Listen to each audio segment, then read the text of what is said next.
we're pivoting to crowdsourcing the material for this podcast by reacting to what we see on social media. So today, 89 minutes freaking out about transfers, 1 minute on the 4-1 victory. This is the ArsenalVision Post-Match Podcast. My name's Elliot Smith. You can block me on Twitter, Yankee Gunner. I kid. Not that that's what I'm seeing on social media, but that's what we're going to do. We're not going to do that. We're not going to do what everyone thinks and just freak out. We're going to talk about the 4-1 victory and Arsenal looking very, very, very good and very, very ready for the season, despite just integrating some very, very good players who are just back. We'll talk about the players who made a mark. We'll talk about the players who didn't. We'll talk about the players who need to. We will get into some transfer stuff. I think there is a gateway to transfer talk inside of this preseason friendly. So you might want to say it's like a Russian nesting doll. Or a Trojan horse. We're gonna use the game to get into transfers. So don't worry, transfer fans. We're gonna debate the heck out of that. I will let you know that we did a video instant reaction yesterday to the pod, myself and Phil Costa, that I thought was enjoyable. We also did a scouting video. 2 players. They're players that we may want to keep an eye on for this season.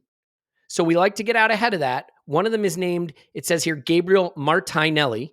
And the other one is Gabriel Jesus. No, Martinelli and Jesus. That's right. Yeah, we did scouting videos on them, and it was really fun. We looked at their last season, and I think outside of the hectic, frenetic, emotional dynamic of the games, it's much easier to analyze what's there with those players. And we'll be talking about those players today as well in context of the game that just happened. So lots of good stuff going on over there. Hope you'll be over there. Next week, we'll do season preview stuff. So you'll get our prediction pod over here on the main pod and a lot of other good stuff as well. And here with me now is the man who's going to make this all make sense. That's Clive. You can find him on Twitter at ClivePFC. Hello, Clive. Hello. How are you, sir? I'm okay. I'm all right. Well, a good watch of the game. Hear. And I'm in a good headspace for this chat, shall we say? Ooh, I like to hear that. Yes, that is exciting. So, well, let's start with this. We're now in that moment of preseason where the results don't matter, but the performances and lineups do give us a little bit of information directionally about where we're headed for that first game of the season. That's the theory of the case. You think? And so the game starts out with a pretty settled back four. In the back four, I anticipate we will see for the Wolves game. White, Saliba, Gabriel, Zinchenko, with Timber picking up a bit of an injury to his foot, with Calafiori suffering from what I can opine on as an expert here. I'm going to do something I am really reluctant to do, but be the medical expert on Calafiori's condition, because I have had it myself. He has general tiredness. And I can tell you that can be debilitating. It's a lifetime chronic condition. And then Tomiyasu is injured, and so it really does look like Zinchenko setting up there. We saw a midfield of Jorginho, Odegaard, and Kai Havertz. Jesus up front with Vieira on the right. Don't think we'll be seeing that. And Trossard on the left, obviously David Raya in goal. Can you give me your opinion of that group and what position specifically I think we need to focus on? The one that certainly had people chatting pre-match is Kai at 8, Jesus at 9, and whether this is a thing we all need to expect we're going to be seeing a lot more of. Where do I start, Elliot? Where do I start? Let's go back 4 first, right? So they are the fittest players. During Timber, I think you missed him out. He has a foot complaint, so they're being very cautious with him. So we'll know more after Sunday to see who's on the pitch and see what their state of health is. But the fittest 4 defenders were the fittest 4 that started on Wednesday night. So that's fair to say.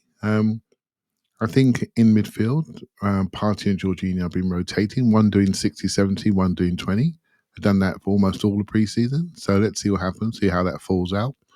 Not too important for the first game of the season, but they both can play football. And they're both getting fitter. So I haven't got a problem there. Declan Rice, he's not fit. He's got the Doc Martens on. So he's doing his first game, doggies game, running up and down, just trying to get used to the ground. I think he'll start at the weekend. That'll be interesting to see what happens there, where he starts. That'll be really interesting. Kai Havertz, well, mate, he's one of our best players, right? So I'm not even worried about him. I don't think those words come out of my mouth without fear of being smashed in my mentions, because we've been watching him in 2024 and he is one of our best players. It is quite simple. So that'll work itself out, but he's in charge of that because he can do anything the manager asks him to do. So Jesus, I thought he was good again, Elliot, for a period of time. He was very sharp. What I do like about him is he gives it. He gives it plenty. He uses preseason for what it should be used for. Push yourself. When you blow up, someone else is ready to come on. We can make 11 subs, right? So, and he's doing that really well. He looks very sharp, and so I'm sure you'll come on to a bit more later. But Fabio Vieira one is an interesting one. I don't want to go deeper on that now, but if you do, I'm up for it. But I thought his first half performance was interesting. Okay, well let's move Fabio Vieira to a little bit later in the pod. I do think it's worth a chat because I think he's an Arsenal player whose time at Arsenal feels to be drifting, and I had been of the impression. Well, we can just get there now. I have been of the impression this preseason that Fabio Vieira, it was a bad sign for Fabio Vieira that he has not gotten any minutes at either of the eights, where I think his skill set is best suited and where I think we could use another player potentially. Instead, he's gotten it at right wing, where to be fair, we might need a player even more. If Nelson goes, there is no real Saka backup other than Jesus, and Jesus may be the starting 9. So you do need a Saka backup, which means that maybe my read on Vieira being played out there isn't that he's not got a role. Excuse me, I'm so sorry. But that he's auditioning for that role. But if that's the case, I don't know that I think the audition is going so well. I think he's certainly not a winger or a wide player in the sense that we're traditionally familiar with it. I'm curious what you think Mikel might see in him as a wide player. I think the area where I really feel he struggles is playing out from the back. When he gets the ball near the touchline under pressure, I don't think he can shield it the way Saka does. I don't think he gives it quick enough and allows it to move up the pitch. And it certainly doesn't give us any kind of straight line running in behind or anything like that. So what's going on with this audition for being Saka's backup and whether there's a future here for this player? I think it's an open question still for me, and I wasn't able to watch this game live. I was otherwise engaged, and you'll see on the on the Twitter today where I was. So I was otherwise engaged, and so came back on the train. I sort of tweeted out saying, "Hey, how did Vieira go?" And I got various responses, very similar to your setup there, Elliot. People, well, a little bit underwhelmed, and a couple of people said he did okay. I thought, yeah, So when I rewatched the game this morning, I thought, let me watch him specifically. Cool. And I'll tell you what I saw. So unfortunately, we're in quite a strong position, Elliot, to have this discussion because me and you sat there, watched him against Bournemouth and watched him get run around that pitch by the Bournemouth left back, remember? And we were very concerned about his off-the-ball play. It slightly improved versus Manchester United. He was better. And I watched him in this game, and his off-the-ball play was really, really good. He'd obviously learned how to be the fifth defender when the ball switched into that side on the outside. And he was very diligent. In fact, Ben White had nothing to do. He was so diligent. The ball got played up to him a couple of times, and he did protect it and did buy the foul. He did a couple of switches of play which were unbelievable. I'm talking touchline to touchline, bang, on a sixpence. I thought, you're starting to show the attributes now where you can be trusted. If you can be trusted off the ball, you know when to drop in and really give it some. And on the first exit pass, you can protect it. Now, he protects it a couple of times, got a couple of fouls. If you want to know my critique of him, I would like him to get up a bit quicker after a foul. Every time he gets fouled, it can't be a garden party event. Do you know what I mean? We can't be down there for 15 minutes because the whole momentum of the game is gone. Get up, play. Because you got your foul, but staying down there, we saw it in Porto, didn't we? Sometimes people stay down to try to influence the ref. It's a pre-season friendly. Get up. We're trying to get momentum and speed into the game. And so it's his Porto heritage, Clive. I didn't want to slam the whole Porto team, the whole club, but we saw it. Right? So just get a bit quicker. And so I looked at it and thought, you know what, that was all right. But if the other side of the pitch is, they say, a Martinelli who sprints and goes in behind, do you see the potential balance? If you have two sort of controlling wingers that don't really want it in behind, want it to feet, then potentially you could get squeezed in. But then you might have a Kai Havertz in behind. Do you know what I mean? So I looked at it and thought, okay, is this the answer? I'm not sure. Is this an improving situation? I would say yes, it is. I would, Elliot, and I didn't think I would say that after looking at all the tweets. I don't urge everyone to go and watch a preseason friendly again the first half, but watch it knowing the score and look at what he did. Look at his defensive work in particular, and some of his switches of play and continuity. I haven't looked at his numbers. I thought he did fine, if I'm honest with you. Yeah, it's hard, Clive, because we're so used to Saka being over there. And what did we see all last season? An attack that flowed through the right side, primarily, almost too much. I think this Elliot, game went totally the other. can I stop you there? Mhm. Can I stop you there? Yeah, We have to look at Vieira in the context of Vieira. We can't look of at him in the course. context of the best right winger in the world, because we're Yeah, always going to be disappointed if we do that. We just are. yeah.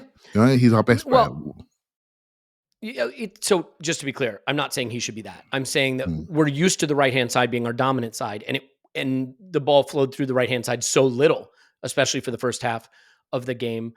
That might have been by design. That certainly could be because of the players and the talent that we had over there and the profiles of the players that were over there. And by the way, I don't think it's unrelated to Zinchenko playing too, so we can touch on that. But look, I'm totally open to your interpretation of Vieira's performance.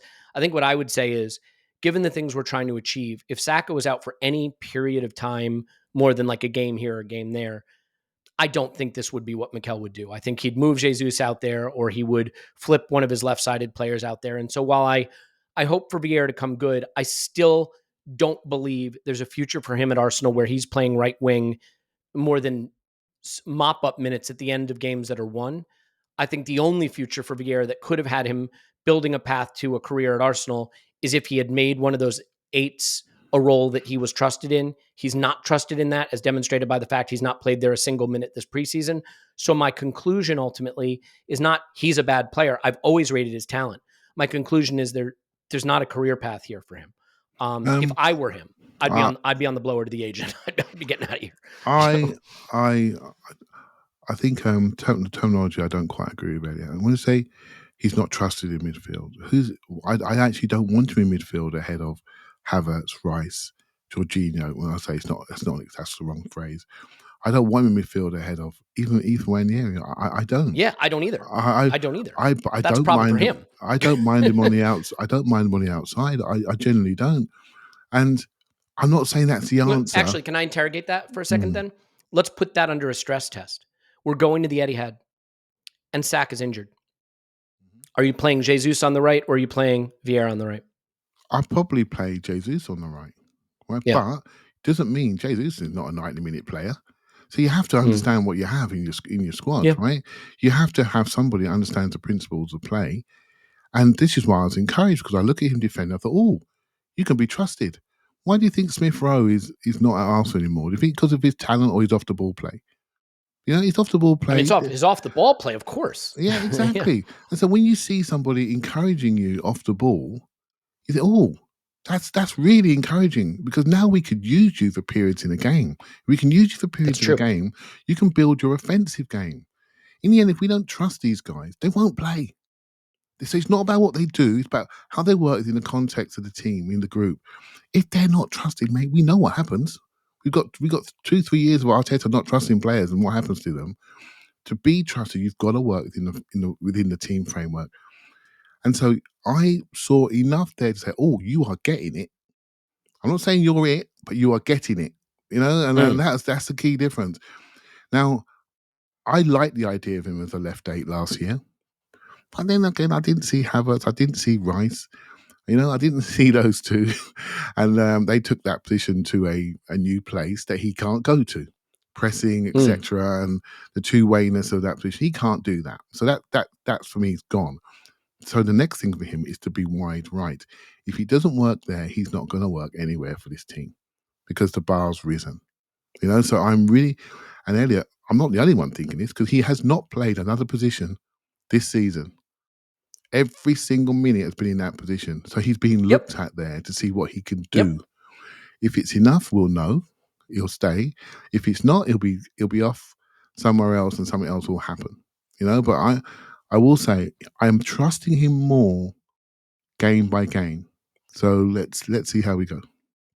Yeah, that is certainly a fair observation. It is no doubt that Mikel Arteta will be more inclined to trust a player he trusts off the ball than a player he trusts on the ball, but not off the ball, right?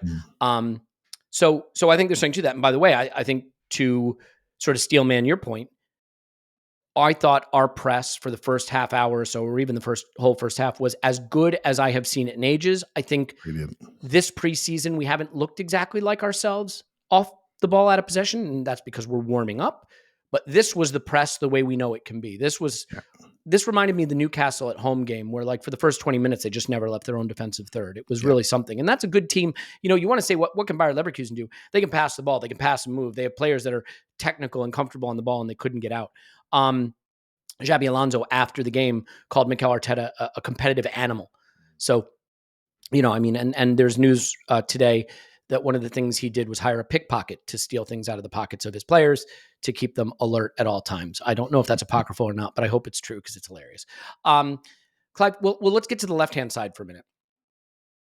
My biggest takeaway from this game is that Mikel Arteta has achieved what he wanted to achieve in terms of teaching his players where they need to be for positional football. And now the next evolution is a bit more freedom. And what I mean is the criticism levied at Mikel Arteta, I think, is that his structure was too rigid. Players couldn't move. They had to be in a specific position. Where was this jazz football we used to play that Arsenal was known for? And really, what Mikel Arteta was trying to do was teach his players where they need to be, the distances to their teammates, the positions they need to occupy. When this guy goes, where do you have to drop in? That sort of thing. Well, what we saw yesterday was absolute fluidity within that system. Odegaard drifting to the left, Kai Havertz drifting out to the touchline, Zinchenko making runs forward, and other players dropping back, Jesus dropping in, and Kai Havertz going. The first goal comes from Kai Havertz being out on the wing. It was just beautifully fluid. And those players in particular, Zinchenko, Odegaard, Havertz, Jesus, and Trossard, really interchanged a lot. And I thought it was interesting when Mikel was asked about the Jesus Havertz dynamic, he brought Leo into the conversations. And it's really those three players. They all have that false nine mentality. I thought that was a fascinating comment. They all have that false nine mentality and that understanding. So can you speak a little bit about the fluidity we saw on the left-hand side, the exchanging of positions and movement, and if that is maybe a bit of an evolution we're going to see now? Because the Leverkusen players seem to really get confused on who to track where when they made runs, and it led to a couple of goals. Yeah, it's really clear to see the rotations involved, right? But if we're honest, we know these players. We know all three of them. That isn't a surprise to us, isn't it? It isn't a surprise. I think what has improved, because I watched Trossard and Havertz at the start of last season, and they couldn't form a relationship. They didn't know when and how to pass to each other. And I thought it was a big part of Havertz's slow start that he couldn't form relationships. And it's when Jorginho came into the team, I felt Havertz started to grow a lot more. So because Jorginho had a relationship with him and Havertz knew when the ball was coming, and then his Arsenal career started for me. And so there's lots of discussions online around positionism versus relationism, and I feel Arsenal have been more relationship team than people are giving us credit for quite a while. You often why I speak about pods and all, what are we doing within those pods? It's relationism within a positional system, right? So, and now we're seeing pods develop because Jesus is now more active and he's creating relationships. I think it's something I'm really focused on in the summer, actually, watching Phil Foden play football. And Phil Foden's player of the year, double player of the year, I'm not too sure, and won every trophy, treble winner, got everything, right? So 24 years of age, watching him play for England, I couldn't see him building relationships in that team. He didn't know how to. So he became an individualist. And for me, he was lost. He played an attacking midfield role. He didn't score, didn't assist throughout the entire tournament, right? So you look at, say, Cole Palmer and Saka, what they did, they build relationships in a team. They create combinations and they're prepared to lend it to get it back. They're prepared to sacrifice themselves to get it back. And what do we see in our team? We see relationships being built. We see people making 40-yard runs so someone else can beat his man. We see people prepared to sacrifice for each other. And this, to me, I wouldn't say we're all looking for things in preseason. I wouldn't say this is new, but I do agree it felt more pronounced in this game. It felt more pronounced. We see this in pockets, but with those three, we haven't seen them, all three of them, in this form and level of fitness this early in the season. So now they're all three of them look sharp. They look really sharp. In this game, Odegaard was just his normal 8 out of 10, was just fine. You know what I mean? Where they took the mantle and sometimes let that happen. So I do think we are a collective team, and everybody in the outside world says Arsenal need a striker. They need something. And you see us play like this and you think, we need something, but what do we need? And I'm still debating myself with that.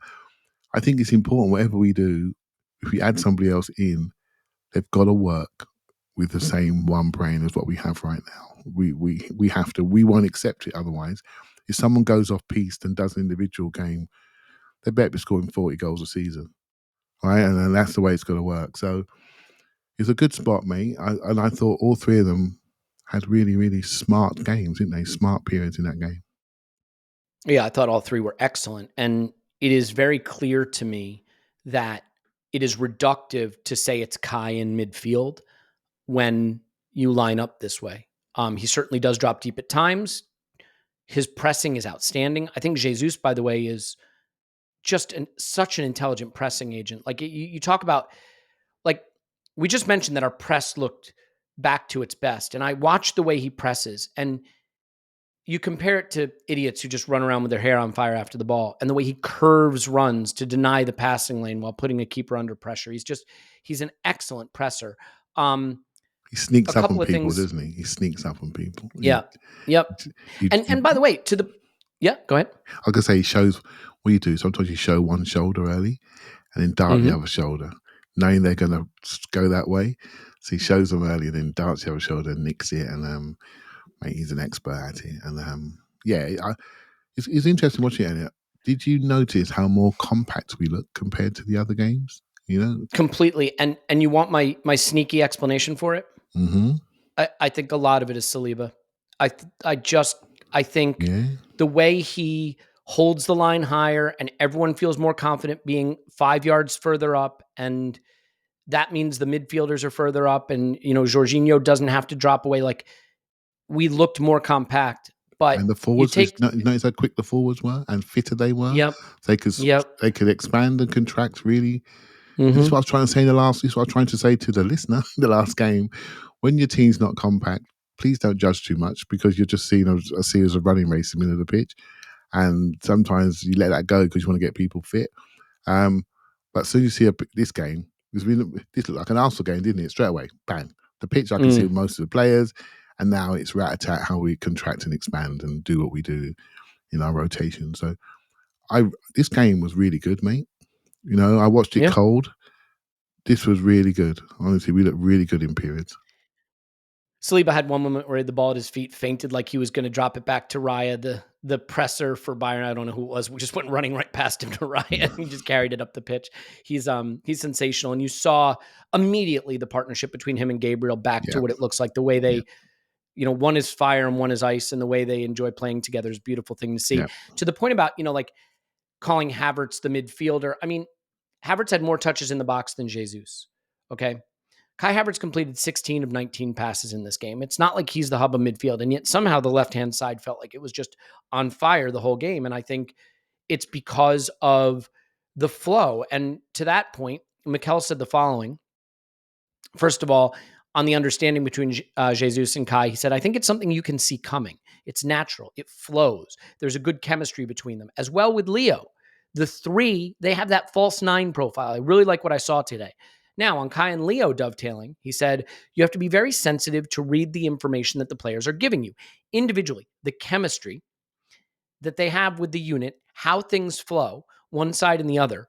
It's certainly something we can still develop, especially on our left-hand side. Those combinations are giving us options. They are really, really good players, so the competition is quite big.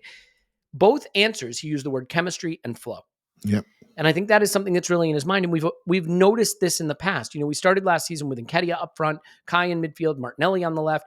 Chemistry didn't look right. The way that fit together didn't look right. Zinchenko was injured at times, so we had lots of different changes at left back. Chemistry and flow are clearly in Mikel's mind, and it looked like it was there. And I think this was a good game for people to maybe rebalance their opinion of Zinchenko to some extent. I do not deny that Zinchenko has the flaws that people identify in his game.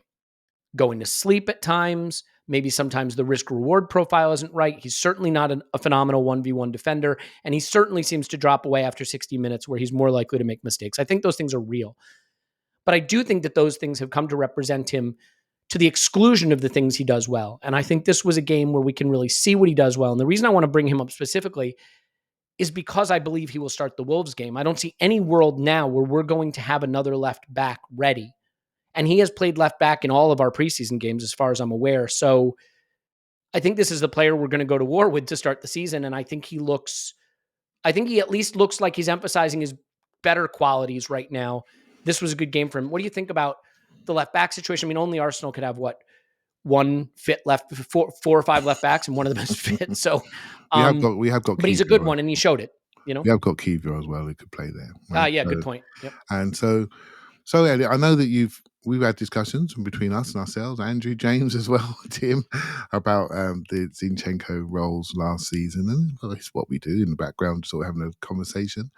And I sort of was a little bit disappointed in the end of last year because the game's changed, and when it becomes, points mean prizes, I think the game changes, right? You gotta reduce your risk factors, right? So when it's August and September, it's a different game, mate. It's a different game. But I will say, this is one of the other benefits of going to pre-season. When he came on, remember that Bournemouth game? I said to you, he looked at it. Remember I said it? And I've been far more open to him because he has changed. He looks more concentrated. Now, there are certain things he can't do. So one thing, there's no drama here. Once Frimpong stops you and starts you, then I'm afraid it's over for you, right? So in a normal game, he would press him much more, press him off his touch, wouldn't let him get it under control. But on this occasion, he got done twice on the outside. But before that, he was running the game, completely running the game. And that link through to Havertz is similar to the link through to Xhaka we saw in his first year, which no one could stop. Blind passes, disguised passes round the corner, down the line. And we looked really good on our left side, really good from a penetration point of view, and more controlling on our right side. More get it, rat-a-tat, recycle, switch the point of the attack. And so within that contract, Zinchenko was really, really good. And for me, his attitude is different. I think he knows where he's gone wrong, and he's trying to focus on it. He's trying to fix it. He looks more business-like. He knows his competition, and he's trying to fight for that shirt. And I love that. I absolutely love it. I always keep my mind open to players developing on and refinding themselves. I didn't say he should be sold, although maybe I did, or I thought one of them would go. And I saw it this season. I opened my mind up to it. I thought, no, this is a different guy. He's trying to really benefit the team. And that shot he scored from his goal, mate, that's quality, That's side netting from 22 yards out on the angle. Bang.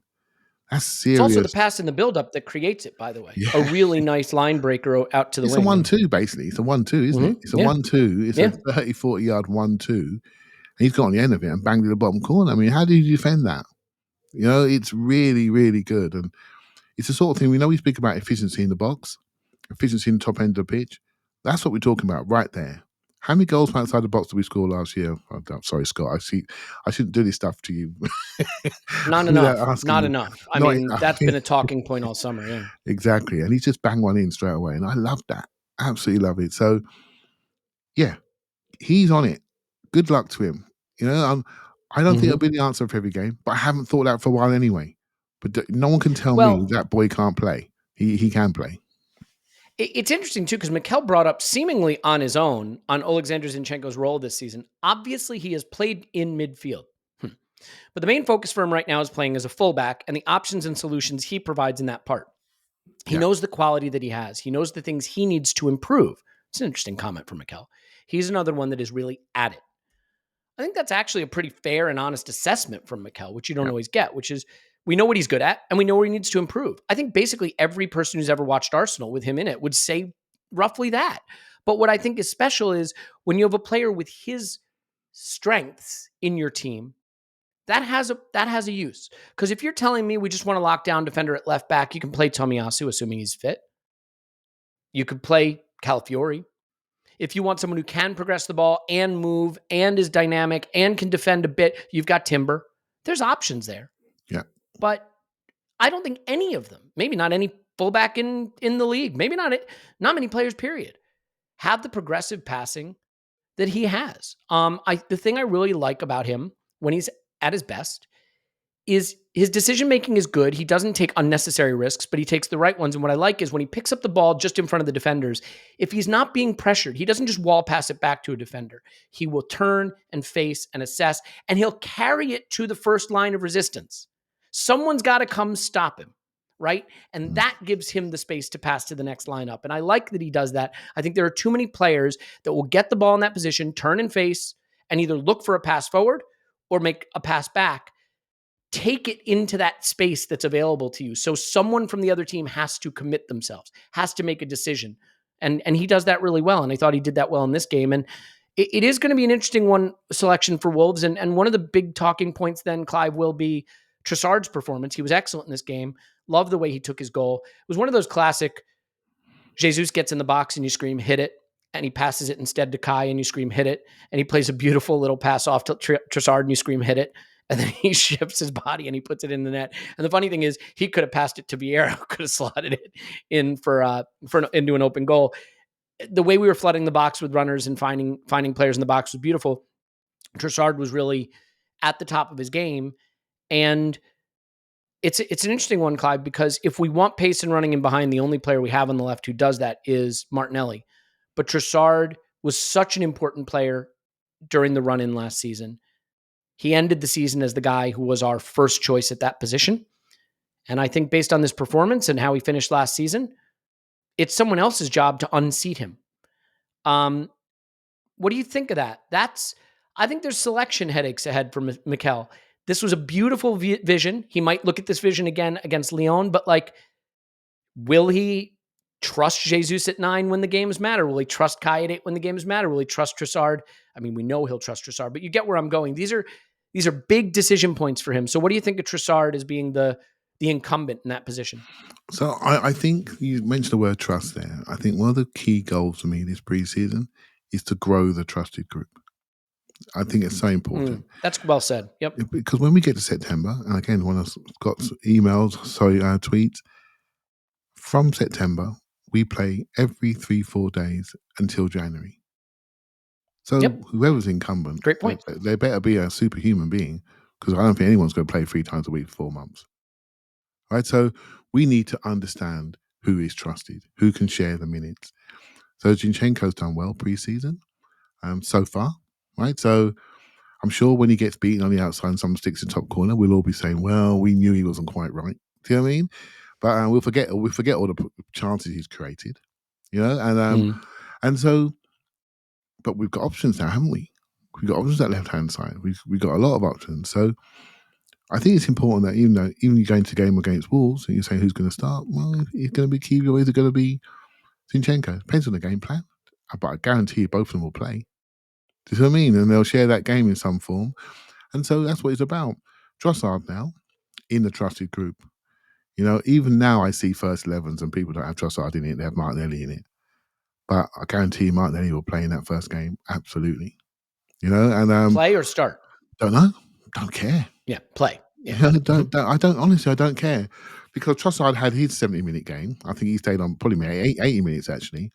So if you notice in preseason, they always get that game where they load them a little bit longer. Odegaard had it in the last game. I think he did 90 against Liverpool. Trossard had it this game. He should have come off 10 minutes sooner. He was absolutely knackered. But they kept him on and then made the change later in the game. Brought Martinelli literally for the last 10, was it? And so Martinelli will play against Lyon. So Martinelli will have his day in the sun. So let's see what we're saying after that game. If he sticks 3 in the top corner, we'll be saying, oh, Martinelli's got to play. But the key is we've got both of them in form, fit, ready to go.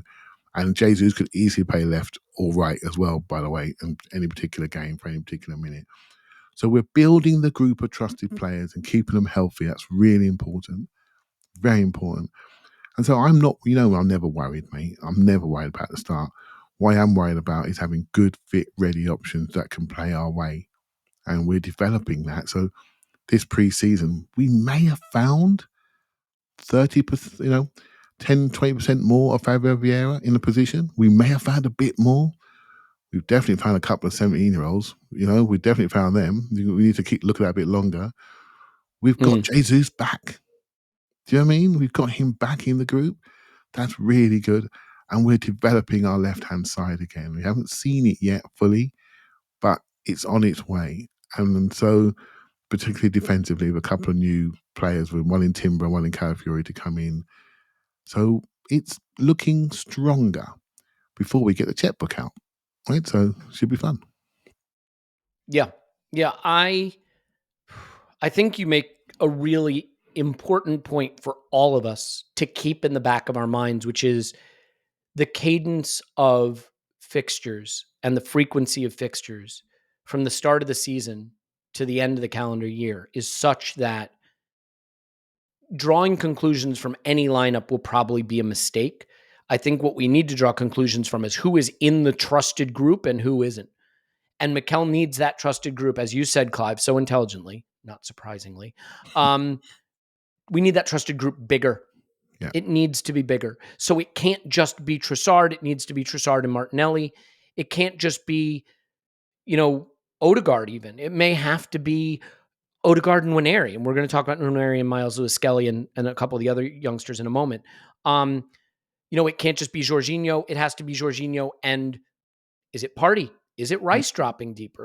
Is it all if three Kai of them? is going to play, is it all three of them? Well, I'll tell you this: if Kai and Jesus as a chemistry works, and Odegaard is certainly going to play, maybe this is the season where Declan Rice starts to become the £105 million 6 instead of the £105 million hybrid 6'8", or he'll play both roles. I mean, I don't doubt he'll play a bit of both, of course, and he did play the latter in this game when he came on.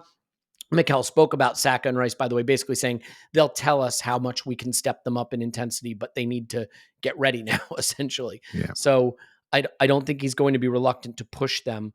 Well, Declan Rice was running through midfield, and he stepped on the ball, and I just laughed to myself because he's just a player coming back, and he's just finding his feet. And this is what happens. This is why. So I wasn't too critical in those early games. He must have lead boots on at the moment. Must do.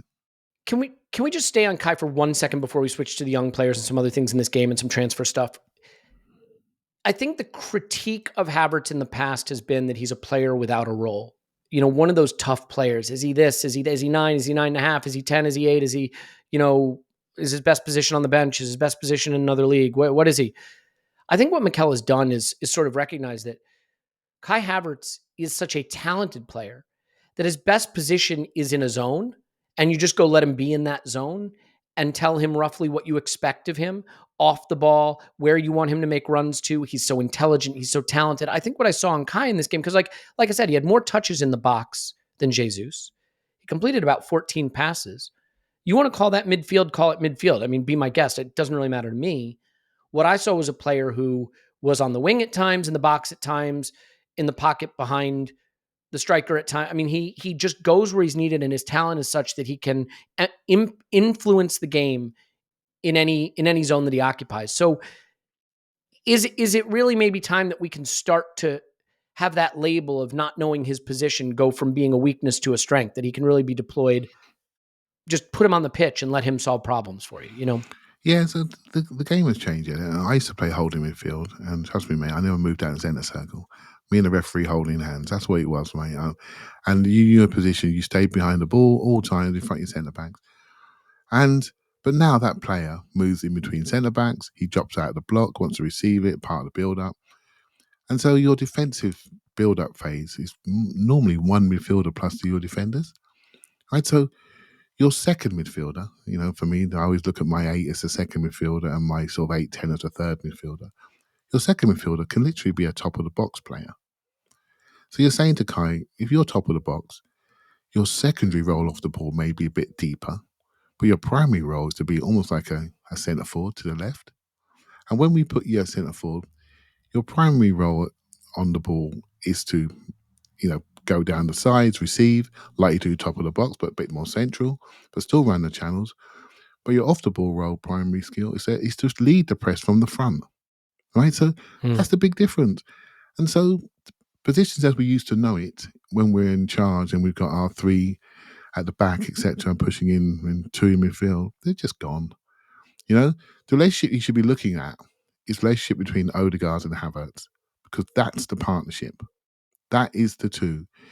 They're best mates, it feels like, went on holiday together. Those the two. So wherever they are, whether they're in the front two or they're behind the centre forward, that is the relationship that's running this team at the moment.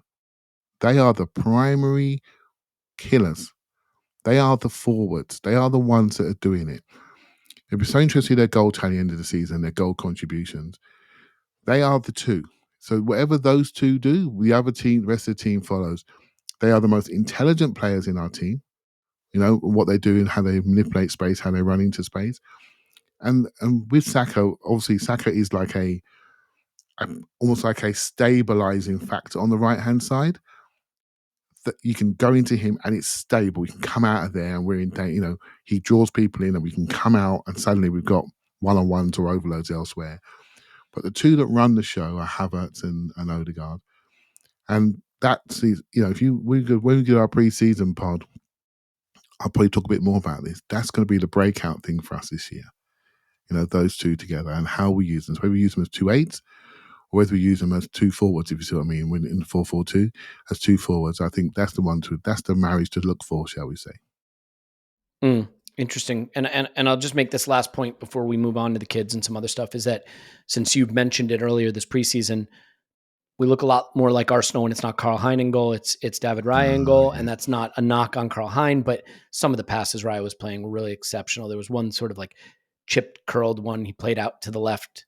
It just changes where people can stand and how we can play back to front, neutralizes a press. I think, we focus on our press so much, but even in our low block, when Bayern did push us, Bayer Leverkusen pushed us back, the minute it goes back to one of their deeper players, the way everyone floods forward and just sucks them back to their own keeper. It's so impressive to see a team that's well coached this way. And it's funny, we were talking about how well coached we look after the Bournemouth game. Yeah. In the little moments where coaching matters, whether it's a press or a low block or a set piece, we look like a team that does things the right way. And that attention to detail doesn't happen by accident. Clive, final thought? It doesn't. You know what, mate? I would love to be part of the game review session, because they watch these games. Because the Liverpool game... Do you think they watch the Patreon rewatches as their game review, or do you think they have their own sessions? I hope they don't. So basically... They'd be laughing at it. So basically, in the Liverpool game, I was really sort of disappointed about how many times Nketiah went back to Karl Hein. I felt he drew Liverpool onto us. I was disappointed. Like, come on, man, you've got a great clip on you. Use it. In this game, do you know how many diags he played in this game? He's not going back to the keeper. He was switching the point of attack. I thought, there you go. That's what you want. You pull people onto you. You've got 4 people in front of you, but you clip it over the top. That's 4 or 5 people gone. If that wide man then collects it and we get the next pass, we're in. It's a race. Right? So Nketiah, there's no point in having the ability to strike the ball like he can and not use it. And you're giving it to a 21-year-old goalkeeper to boot it forward. That'll be, if he's ever playing for me, that's what I'd tell him. Right? You've got ability, use it. That's why you were bought for this club. And I don't care if it goes out, but you can't be too timid to take the strike. And he did that. And I was really pleased with his performance this time. And we were much more front-footed when he was on the pitch than we were against Liverpool. So little details like that, Elliot, on top of the coaching that we have, show that we learn lessons really, really quickly. There was definitely a murmur that went up on social media and probably at the ground as well when the team came out and he wasn't listed in the lineup at all or on the bench. Yeah. It happened to be an oversight. They Yeah. omitted him by accident, but that was certainly I guess he's leaving moment. But then no, he was on the bench. Still He might be may off, but we'll leave. see. He may leave Okay. if an offer comes in, right? We'll see. Okay, let's do the youngsters and some other things from the second half and some transfer stuff. But if we're going to do that, we'd be remiss. Like I don't know. Like if you're going to talk about anything related to the future, then we should talk about a future where your privates are properly groomed. I think that's the thing that we have to do. So, sizzle alert: this summer, let the only thing smoking at your barbecue be the grill, not your grooming game. Get ready for the ultimate cookout season with Manscaped. That's right. Whether you're flipping burgers or cannonballing into the pool, make sure your meat looks neat with the Performance Package 5.0 Ultra. Oh, God, why did I read that? Basically, it's this, manscaped.com, code ArsenalVision, you get 20% off and free shipping. Here's some of the things that you can get in the Performance Package 5.0 Ultra. The Lawnmower 5.0 Ultra. I have the Lawnmower. I don't have the 5.0 Ultra, which is something I need to rectify, but basically, I love it.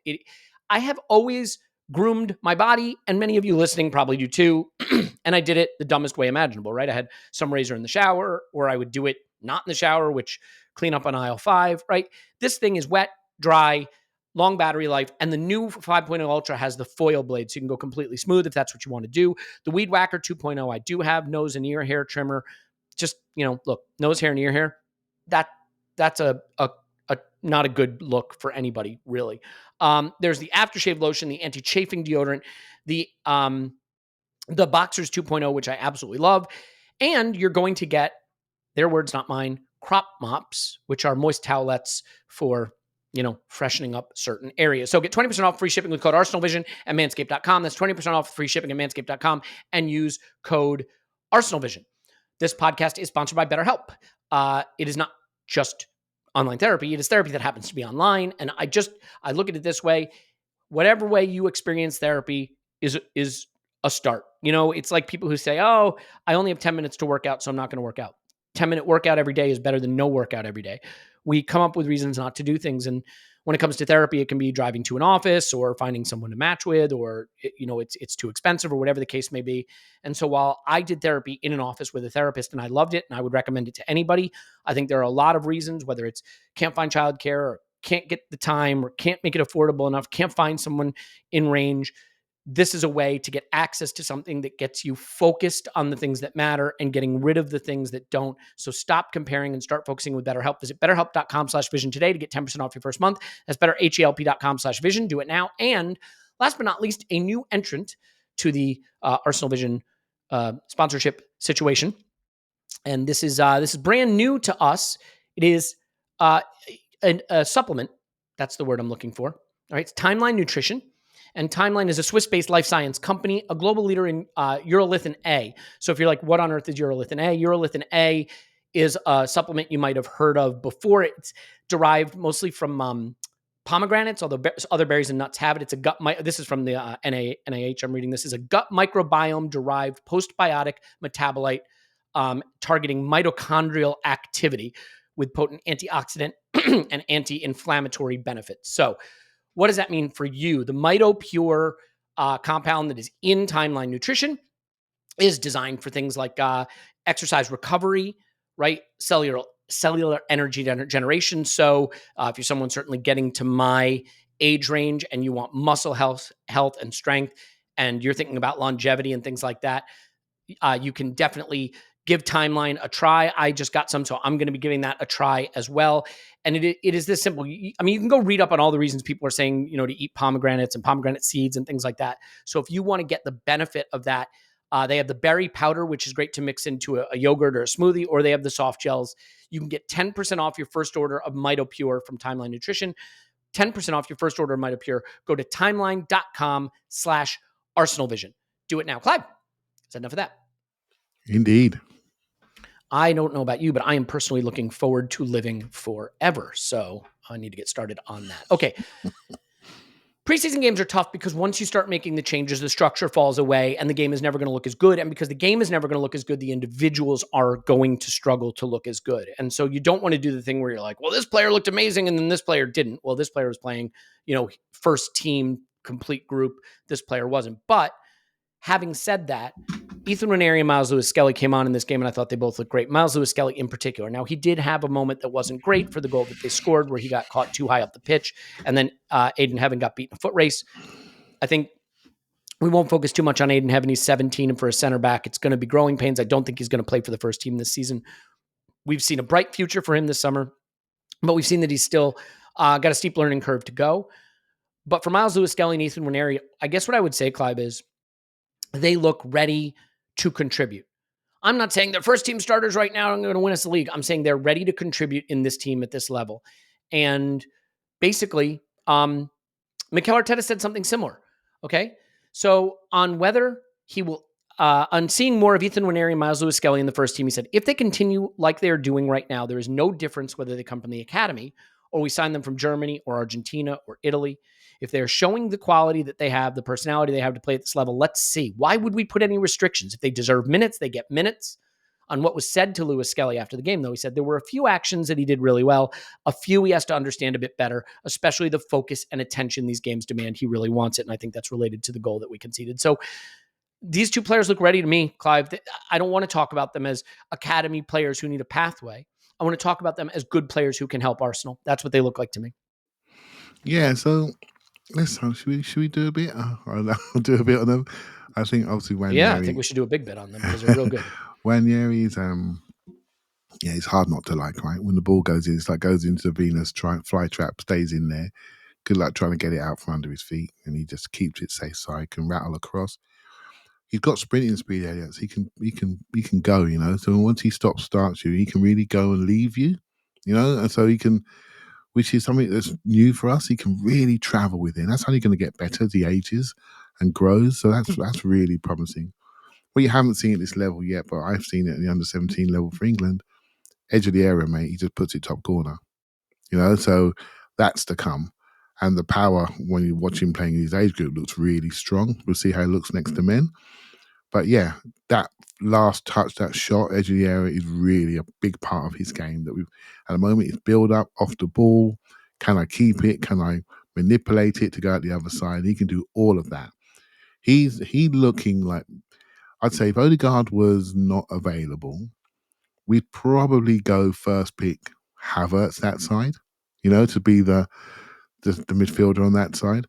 But I'm thinking the next one is Nwaneri. And maybe last year we would have sat here and said Smith Rowe or Vieira would be the next one, you know? And so he's already brought himself into that group. And given the game state, why wouldn't he rest as captain for 20 minutes in the game? You know, so this is really promising. This is why I think pre-seasons do matter. I learn so much from them. You know, you learn how people are, how the other players think about them. And so he's clear that he's managed to convince a lot of his teammates he's got some talent. That means they're training every single day together now. And so he's part of the group. So that's going to be one to watch. On Miles Lewis-Skelly, obviously, the best place for him to get minutes is in this left-back role, given our injuries we got there. And some people say, you know, some people really watch youth teams even more than myself. So this is something that could be the future for him. He's 17, right? There's not many 17-year-old number sixes playing in the Premier League for a Champions League club. So this is a good way to integrate him into the group with other people around him in a nice little armchair in there. I think his growth is linked to his growth. His body is still developing, and boy, oh boy, if he goes, his strength and power and core is already amazing. Yeah. If he goes, like really, he's still young. He's not got the muscle tone is not there yet, mate. You know, if he goes, oh my gosh, that is serious. You know, and so you have to calm. There are games ahead. You know, everyone wants this team to win a trophy. To win a trophy, we're going to have to rest some of our senior players in the early FA Cup and Carabao Cup games. And so we're not going to win any of the multiple trophies unless these players that we're not sure about at the moment or still developing can have significant roles, you know, to share these games. And so this is a very important period. And these two players, I think, have gone into a form of trusted group that will develop as the season goes along. And just by the way they play, Elliot. When the ball goes to them, you don't think, oh, they're in a bit of trouble. You just think, okay, where's it going next? Do you know what I mean? And so that's a really good step forward. Points means prizes, right? And when the points start flying around, we'll be able to get a view when people are really sprinting at you. But so far they look really promising, really promising. Squad construction is such an interesting component of how academy players find their path to first team football. And right now, if you said to me, Martin Odegaard's going to come off at 60 minutes, who are you bringing on? I would bring on Ethan Nwaneri. Like I would do that. I'm not saying that he's Martin Odegaard. I'm certainly not saying that. I'm not saying he's ready to play lots of minutes for a title winning team, but I think he can come in and give us meaningful minutes in that position. I don't think there's a world where Miles Lewis-Skelly plays any left back minutes this season unless it's a total dead rubber or a totally gone game. There's just so many players there that need minutes, deserve minutes, and are at the level. Senior pros, right? Senior pros, yeah. I mean, you can list them off. Zinchenko, Timber, Tomiyasu, Calafiore, Kivior, if we keep them all. I don't know that I think he's a left back. I think... So, sorry, I didn't say this. So it's not about... You're correct, right? So that is... At all of his youth games, primarily, or 90% of them, he's played in either the 6 or the 8. Right? So for England, he plays the 6 or the 8. Right? So... And he's played both sides 8, and he's played deeper as well. And so that's how he's been schooled. So Arsenal have looked at him and thought, how can we build you? Zinchenko's got 2 years his contract to go. If we want a true midfield inverter, do we develop one? And so a year worth of development, and a year's time, let's have a look at the situation again. Right? So that's smart squad building, isn't it? And so I'm not saying that he's going to do that this year. I would love him to get some closeout minutes in midfield. I think he's strong enough. I think he's going, and that'd be great. But as a club, we've got this Champions League youth tournament as well, which I think is really important for the club. And I think these two players in that team suddenly look like they're almost too good for it, So, but that's good, because I watched some of those games last season. We got slapped. We got absolutely slapped. We weren't strong enough. They were playing their good players in these tournaments, the other teams, and we got pushed around. I think we got 1 win or 1 point out of the entire group stage, which is not befitting of Arsenal, right? So I'm looking at that tournament. I'm looking at that to make a better fist of it. So some of these players we're looking at right now are getting real good preparation for the bigger games at their level. So really promising, mate. Really promising. Yeah. And I mean, I think it's interesting, because if you told me we were going to have Rice, Odegaard, and Miles Lewis-Skelly out there, or Rice, Odegaard, and Nwaneri, like, I'm comfortable with that. I'm not saying like to start Villa away. I'm saying in the Premier League late in the game, and that's how we're closing out the game. Like, I think they look ready. The thing with Miles Lewis-Skelly in this game, I love how progressive he is. Reece Nelson's a great example. Reece Nelson has a lot of talent, but all too often when he's played in the last few seasons, especially when he's started games, which has been very rare, I feel he's played within himself. Don't give it away. Don't try anything fancy. Give it, wall pass, safe, stand in the right place. And I understand why you want to do that under Mikel, because you feel like those are the standards that get you more minutes.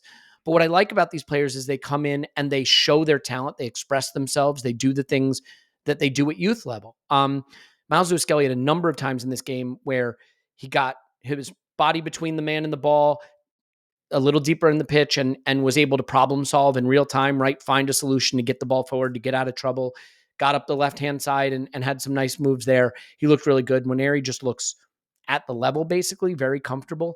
So I think that there's a path. And what I would not do is loan these guys out, because I think they're close enough now to being able to contribute. But more importantly, I wouldn't want them going to like the championship and getting kicked around a bit and maybe playing for a manager that has a more agricultural approach, or, finds that they're not physically at the level and they get used sparingly. I think training with the first team in Mikel's approach and living the way Mikel demands his players to live will give them more than a loan would. So I certainly think these players should stay. Do you have any opinion on that, on whether there's any possibility that a loan would help these guys? Because I'm pretty skeptical, and I think loans have not been super effective for us anyway. recently anyway. I think if we had an effective loan partners or places where we trusted people to go, we would loan them. But we don't, right? So for me, keep them in house. But there's an underlying question there about, my thoughts on our pathways and stuff. The best way to develop players is for them to play. So we have to ask ourselves the question: it's not whether they're good enough, because they're good players, but how much they're going to play. So the question we have to ask ourselves is: great if they're in the squad for comfort and things like that, but I want to see their developments going up the escalator, not down. And so that's the balance out for the club to make. Usage versus how much genuine usage is it going to be. Maybe something to look at in January, Elliot, with the games change and become more serious. And then we've got to say to ourselves, are we generally going to be using them in this way? Something to look at in January, and that question's open again. But in the first phase of the year, when there's multiple games, multiple competitions, youth competitions, Champions League competitions, I think we should keep them for definite, and maybe look again at Christmas about what was going to happen. But I'm just very encouraged that we weren't talking about them in such elevated terms 3-4 months ago. We sort of knew all about them, but now we can see them. We had a good view of multiple games for 45 minutes plus, 20-minute cameos, really affecting. Nwaneri's getting assists against Manchester United at the SoFi. These are big experience moments, right? So some of those players yesterday made their debut at the Emirates. Nichols and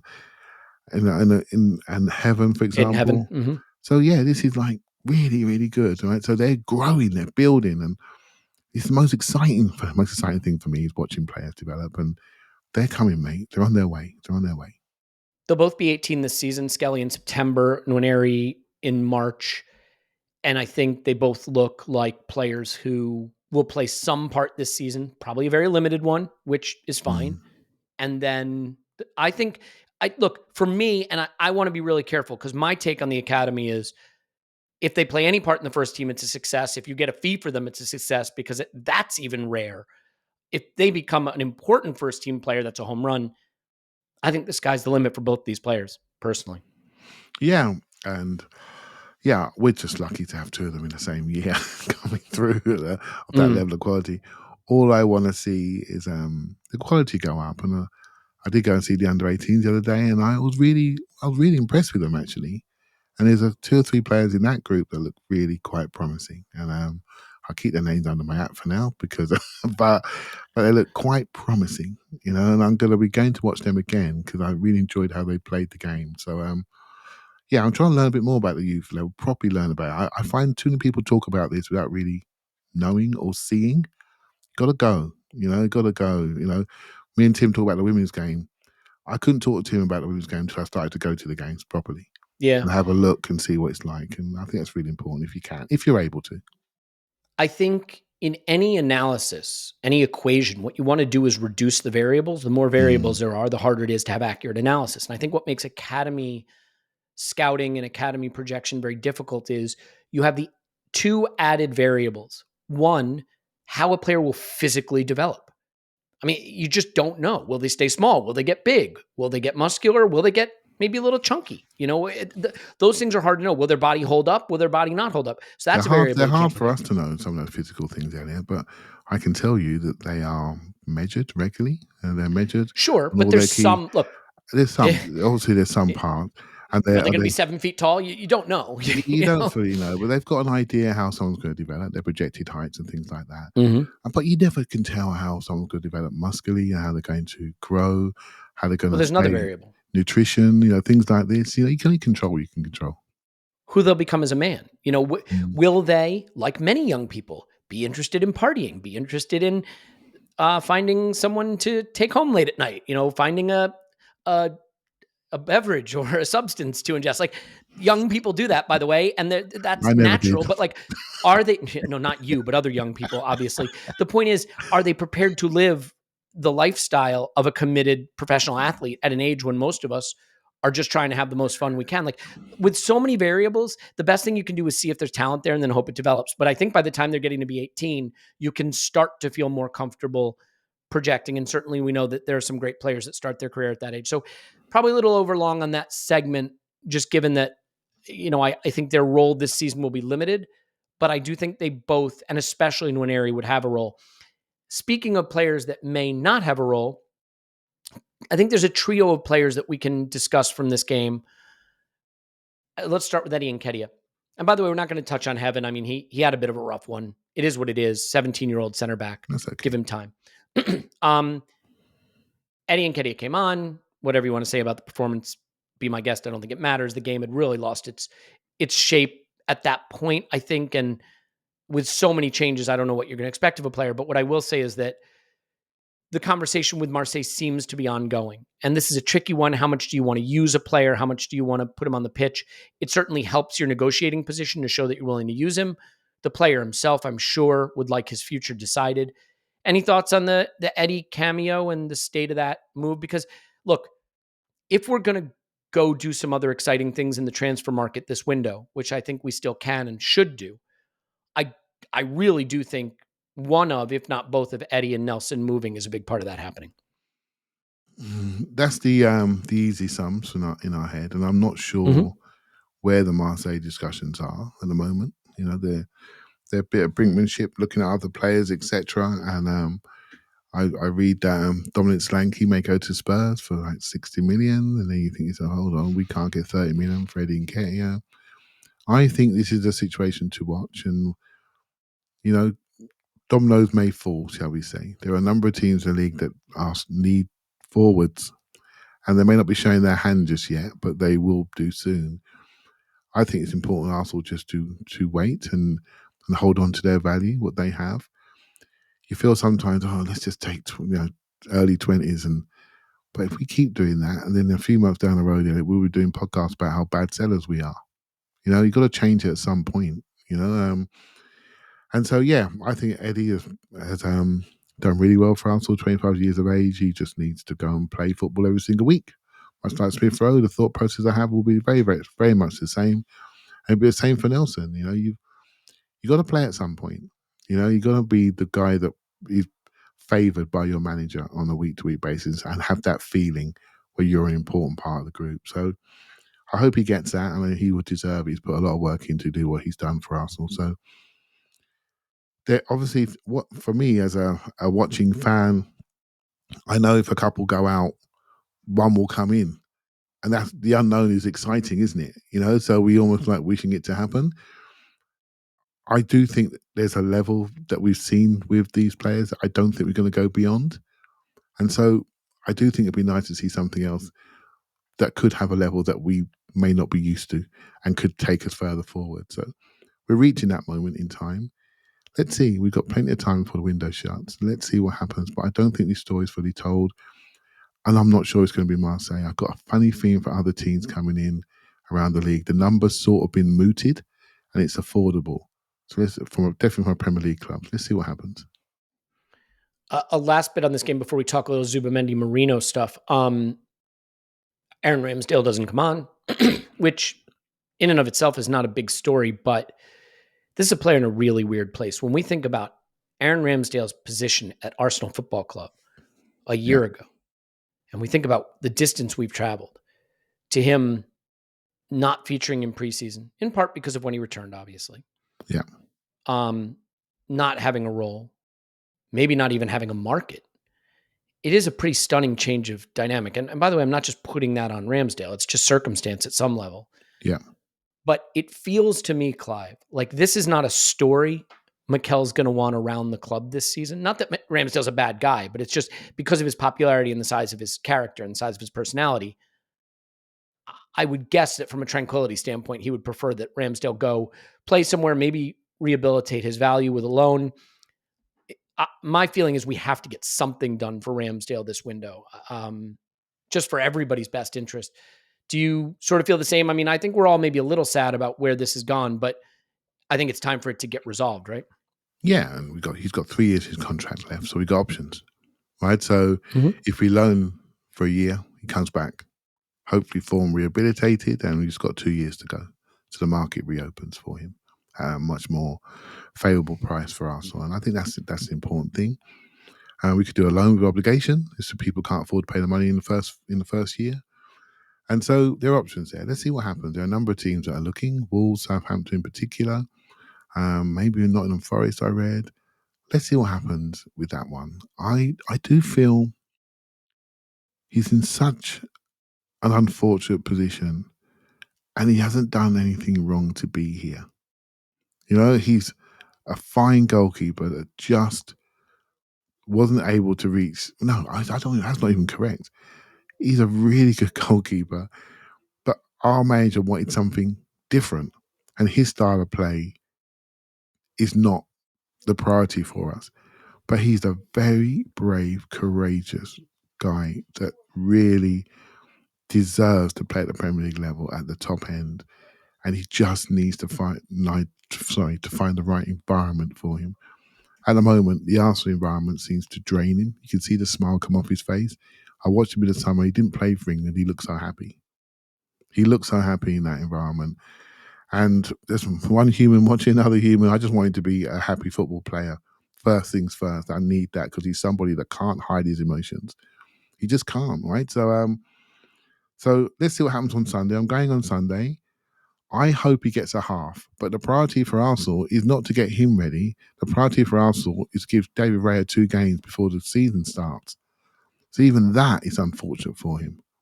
He can't show himself in a game to allow other clubs to see him. You know, so yeah, let's see what happens on Sunday if he gets a half. But I know Mikel's not messing about, right? We've got Wolves, and he can't have his main goalkeeper throwing one in that game because the podcasts and all the Twitters will go off their nut, right? So we've got to prioritise our number one goalkeeper. I don't think Ramsdale will get a minute. And it's not because he hates Ramsdale, but I just think Raya's just back. And what we saw with Raya in this game is that a big part of how we play and how we prepare is tied to how Raya passes and Raya's position. And so if Raya's not there, then the other players aren't getting the prep for Wolves that they need. So I think it's just going to be Raya, and Ramsdale's going to figure something out. You know, Nelson, we'll see what happens with him. There's some reports that Zubimendi, who everybody assumed was staying at Real Sociedad, might move to Liverpool. That the club, Real Sociedad, have, potentially that Zubimendi has accepted the move, that the club might be accepting something. They're working out details. There is a release clause. There's some later reporting that says the club are trying to convince Zubimendi to stay. I think there's a lot of 2 + 2 = 22 going on, myself included, thinking that if Zubimendi leaves, can Real Sociedad really afford to also have Merino leave, especially if Lenormand is gone? Like, it's a lot of upheaval. Do they then go back to Merino with a bigger contract because they'll be flush with money? So these things all seem tied together. Then there's some Arsenal fans really losing their rag, saying, well, if Zubimendi was available, why haven't we gone for him? I have a take on that. I don't want Zubimendi personally, and I'll explain why in a moment. But Clive, do you have a thought on the interwoven tapestry of moves that appear to be linked over at Real Sociedad and how it might involve or relate to our situation? Yeah, I swear on this one a little bit because Zubimendi, I've seen all the comps. I've done all the video watching.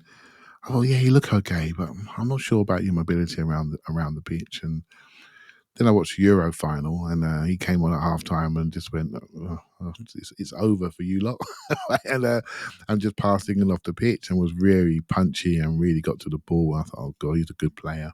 He's a really good player." And then you come out of that tournament looking at Declan Rice, who looked fatigued, and then thinking about our build-up issues, thinking, oh, you know what, that Zubimendi looks a lot like Jorginho. Could we just put him in that team? You know, and but he didn't seem to want to come, right? So he's rejected Bayern Munich as well. I think PSG had a little look at him. He rejected them. And suddenly Liverpool knocked the door, and he wants to, well, potentially, according to the reports, he's more open to that move. And I find that really interesting because obviously we're biased, but I'm thinking, mate, Arsenal is perfect for you. But then I look at the game and I look at where we are in the perception of the rest of the league.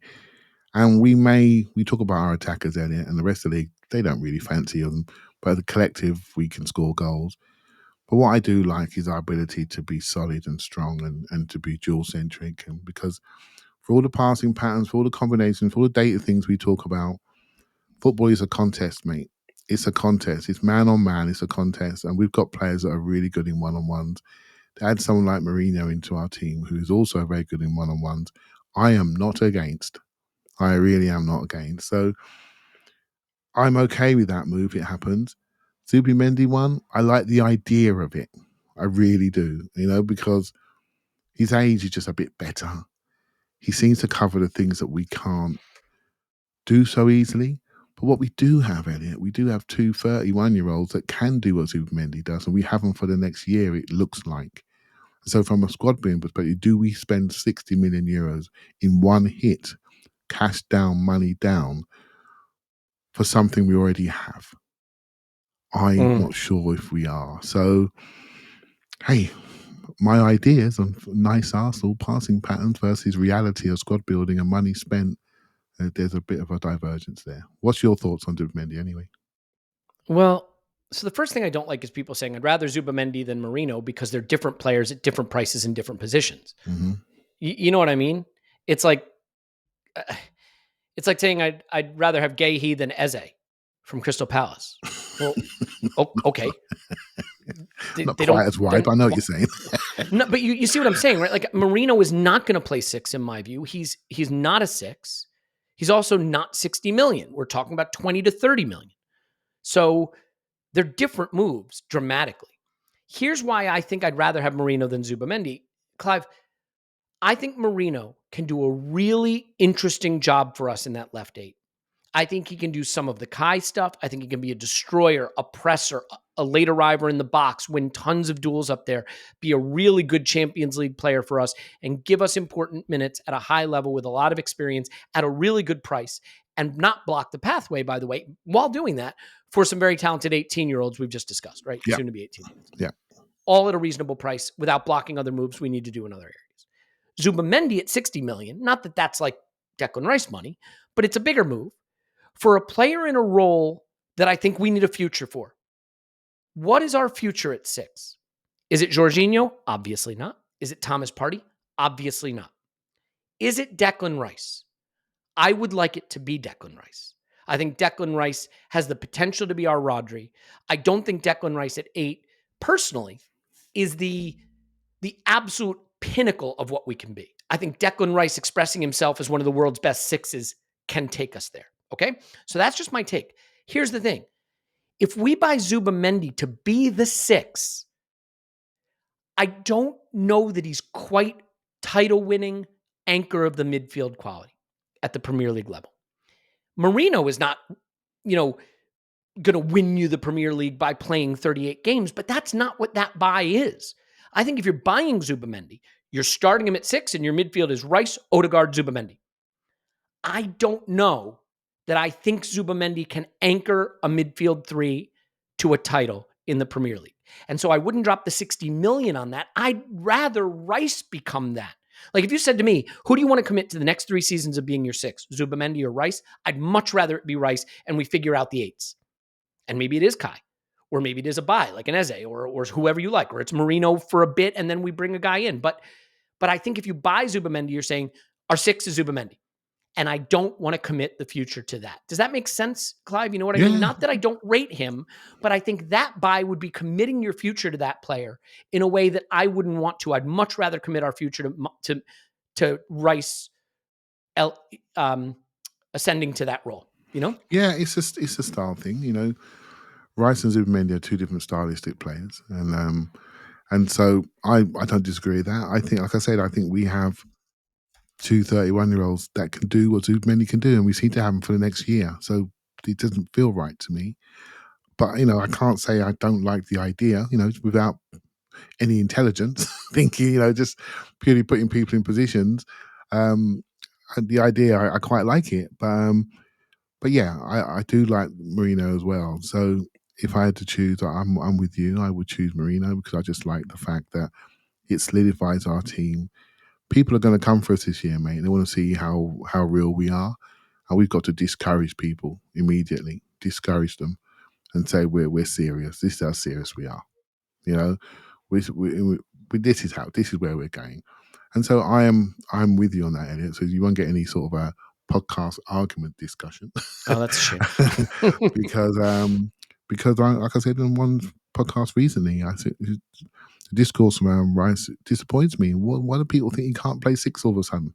Well, what's going on there? Can't he England, develop? that's all. Yeah, can't he A few develop? games in the summer playing next to Kobe Mino, Yeah, but can't he develop the skills that he needs to develop? Of course. Of course he can, right? So people last year said, "Oh, Havertz can't play midfield. It won't work." Well, what didn't work was we didn't have the links to him. His movement was a little bit timid at times, and our centre forward wasn't the centre forward we got now. So the combination play wasn't there, right? So now you see a fitter centre forward. You see someone fizzing the ball to his feet, and he knows where to be. He knows when to stretch, knows when to link. And suddenly everyone's saying, "Oh, Havertz can play midfield again." It was never a problem. The issue was Havertz was also our best centre forward. That was the problem, And once he's settled, he can do what he likes. Just don't put a number on him. Just let him go. Just let him go. He knows where to be, with how to support other players, how to find space. Just let him go. Just make sure that when he does go, you're filling behind him or filling around him and give him options to pass it and get it back again. He's a really good player. And so these are first world problems, mate. I would like one more in there. And the one more I've liked the best so far is Merino. It just fits. But I also want one more forward. And we need to create space for that. And the one more forward, I don't think we can show the league the same offensive face again for the third year in a row. I don't think that's right. Yeah. So we need to add something new in there. Well, so that's interesting, because that leads to something, I sort of said on Twitter. I don't think people loved it, which will come as a huge surprise to you, which is like, again, if our business is done, it's done. We're going to be fantastic. We're going to be fantastic. Okay? This win the window mentality thing, it just doesn't make any sense. We got 89 points last season. We have a new signing. We have Timber back, not quite back, but back. An extra season of integration for some players. If we got 89 points last season, why can't the same team with one more player added, another year of integration, another year of development for young players, go to 90 or go to 91 or stay at 89? I think it can. But that's not what I want. What I want is for us to really go for it. And to really go for it, I think we need another midfielder at a top level and another attacking player at a top level. The thing that's hard for me is when people say, all right, start naming names. And you have to name names that you could actually get. Because, like, for example, Nico Williams is exciting. I'm not even sure he's the guy for us, but I don't think you can get him. I like Eze. Everybody knows that. I feel like Eze is a player we should go for if he can be gotten, but there's no smoke or fire there, so probably not happening. I don't know who the midfielder is. Is it Mikel Merino? I think is a neat addition. Is Leroy Sané? Is Rodrigo? Is there a Ruiz, Fabio Ruiz? Like, is there a domino to fall from a big club as part of the result of other moves? I don't know, but Clive, I do think those are the moves we need to do if we really want to, like, go for it. Now, that doesn't mean we have to, but I think that's what we should. Do you think there's still big moves out there to be done in those critical positions? I think we're sitting here, right? Was it 10 days away from the season starting? 9 days? And these squads are not even close to being built. Man City have got so much money in their pockets anyway, without someone giving them 80 million euros for Julian Alvarez. So they're sitting there cash rich. If they decide to add to that group, it's not going to be for a development player. So just Rodrigo and Bruno Guimaraes. It'll be fine. We're going to be fine. Oh God, they're going to win it again. To be honest, if I'm them, I would buy Eze, because they're a team that you could do with that guy on the, tucked in off the left next to Grealish, just controlling the play, looking after that left-hand side of the pitch, and just leave the other side of the pitch to Foden and De Bruyne. A bit difficult, isn't it? Tough work, shall we say? And that's your four behind your striker. Good luck with that lot. So and it's just simple. They've got the money. They're sitting there ready to trigger it. Liverpool haven't bought anybody yet. They're sitting there looking at players. They're looking to go. Have a look at their players internally, then they're looking to go. Get Trent signed, if they can get him signed, and going again, based on what they've seen. Manchester United, I don't really include them. Aston Villa have done really well. Buying Onana in. They've lost Douglas Luiz. Need to David Luiz there. Lost Douglas Luiz, but Kamara's coming back in. They got a player called Morgan Rogers who I really like. And, they've got some bright players coming through. Jacob Ramsdale was injured last year. He's now into the group. I'm thinking, mate, they've got a decent side. I'm hoping the fixtures will quell them. You know what I mean? The number of fixtures will sort them out. But they've got a decent squad, and these are not cheap players. They've spent money. They've got good reputations. They get back Tyrone Mings. They get back Buendia. They get these players back who both had cruciates last year into that group. And so, look at them. It's going to be interesting to watch. So these teams are developing their squad. So what makes you think we're not going to? We're going to do that. We've just got to put ourselves in the right place and just relax and wait and trust. We are going to do this. And when we do, we're going to have a really strong base. And maybe, something that sometimes I always say to myself, actually, I don't know if people feel the same way, but I don't think anyone looks at us and worries, yet they all expect us to be in the top two. And so why is that? We probably look like a really well-coached team, but we have the fear factor, particularly at the front end of the pitch. And people tend to look, well, you haven't got a Haaland. Well, no one really has a Haaland. You haven't got a Salah. Do we need that? Maybe I'm just trying to ignore it because I'm fighting for the Arsenal cause out there, but do we need that? Is it Saka? Do we need one more? That brings that real fear factor. And I think, if I'm honest, I think we do. Do we develop it internally with form and fitness, or do we add? Therein lies the debate, Elliot. It's a big debate, that's for sure. And I mean, it is just reality that this is the time of the year when people care about transfers more than they care about anything, and it obscures their ability to see the forest through the trees. I think we can be good without them, but I think it would be good to do them. We haven't seen a window like this in a while where it all kicks off late, but I think we're going to see it, and I think there'll be a flurry of activity. I don't think the window will stay jammed up for much longer. We'll just have to see what's the move that gets it all flowing. It'll be something. It's going to happen. But I think we can leave it there. We'll come up with something for patrons tomorrow and then instant reaction on Sunday and go from there. Next week, we'll have our season preview pod. Clive says he doesn't care about United. It's not that I don't care about them. It's just that we don't do a lot of coverage of the mid-table, but I'm sure they will come up on a Power Rankings episode later this season. Okay. Clive's on Twitter, ClivePFC. Thanks, man. Thank you very much.